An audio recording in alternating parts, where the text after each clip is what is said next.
Ito guys, no, napansin nyo rin ba na marami ngayong mga big content creator po na nagfe-flex po ng kanilang mga pera. Yes guys, bundle of money po yung piniflex po nila dito guys. Kasi nga, siguro, diskarte lang po nila yon or gusto lang po talaga nila kumuha po ng mga attention po ng mga tao po dito sa Facebook po as a content creator. Pero hindi naman po talaga natin mapagdududahan kasi nga, matagal na po sila na content creator eh.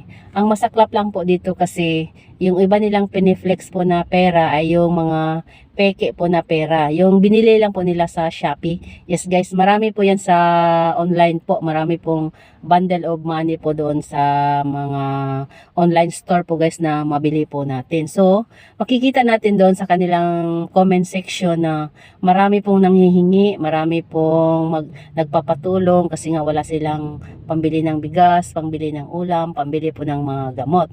So, nasa sa inyo na lang po yun guys kung maniniwala kayo or content lang ba talaga yun nila yung mga ganun po nila na mga diskarte.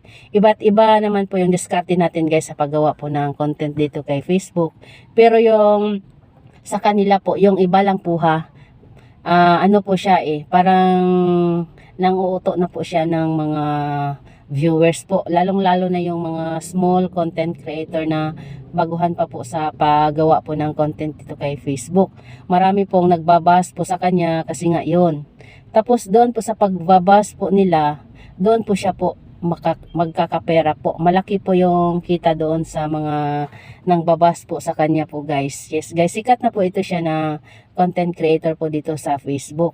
Siguro naman yung mga pera na pinapakita niya minsan ay mga totoo. Yung iba naman ay mga peke po. Andyan po yan sa online store. Mabibili po natin yung mga pera na gano'n. Ng mga bundle po yan siya guys. May 1,000, may 500 po. Pero naka-bundle po siya guys. Parang galing talaga siya sa bangko. Kung saan po, totoo po na pera kung maniniwala kayo. Nasa sa inyo na lang po yon kung maniniwala kayo sa kanya pong mga content. Kung totoo ba yung ano niya, totoo ba yung content niya. Kasi para po sa akin po, may iba naman na piki na pera ang ginamit, meron ding hindi. Yes guys, nagpe-flex ng kanyang mga sahod dito sa Facebook, yon.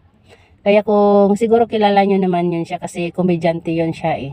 Pero may hindi lang naman po siya lang, marami ding mga malalaki na mga content creator na nagpe-flex po dito ng pera sa Facebook.